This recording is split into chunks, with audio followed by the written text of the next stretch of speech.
Dans ce tutoriel, on va apprendre à déterminer un rang n. Donc c'est le petit 4 de la partie grande 2 du chapitre sur les suites. Alors, pour cela, on va commencer par rentrer une suite.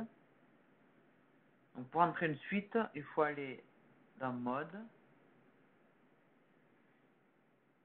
Et puis, là où il y a marqué Fonction, il faut le changer et il faut mettre Suite. Donc on va aller là où il y a marqué Fonction. Et puis, on va aller sur Suite. On appuie sur Entrée pour valider. Et puis ensuite, on appuie sur F de X. Alors, on va partir du principe que toutes les suites démarrent à U0. Donc, du coup, on va mettre ici n-min égale 0.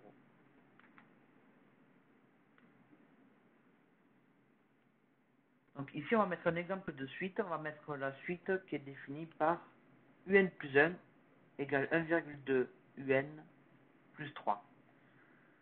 Alors le problème ici, c'est qu'on n'a pas un plus 1. Donc en fait, il va falloir faire une traduction de la suite. Donc on va traduire de la façon suivante. Donc il y a un, on va mettre 1,2, puis on va mettre u. Donc on va faire attention, pour avoir le u, il faut faire seconde 7. Et puis on va mettre entre parenthèses n-1. Donc le n, on l'obtient ici. Là, c'est moins 1. Et puis on ferme la parenthèse. Et on fait plus 3. Voilà. Et on va supposer que cette suite, son premier terme, donc c'est U0 égale 8. On l'écrit ici. Donc là, j'ai traduit en fait la formule un plus 1 égale 1,2 un plus 3. La question qu'on va se poser, c'est quand est-ce que, pour quelle valeur de n, on va dépasser les 1000.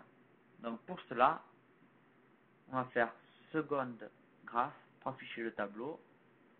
Puis là, vous constatez sur ce tableau, vous avez la première valeur de un, c'est-à-dire 8, donc ça correspond, U0 égale 8. Et puis après, vous avez ici plusieurs valeurs. Donc il faut que ça dépasse 1000.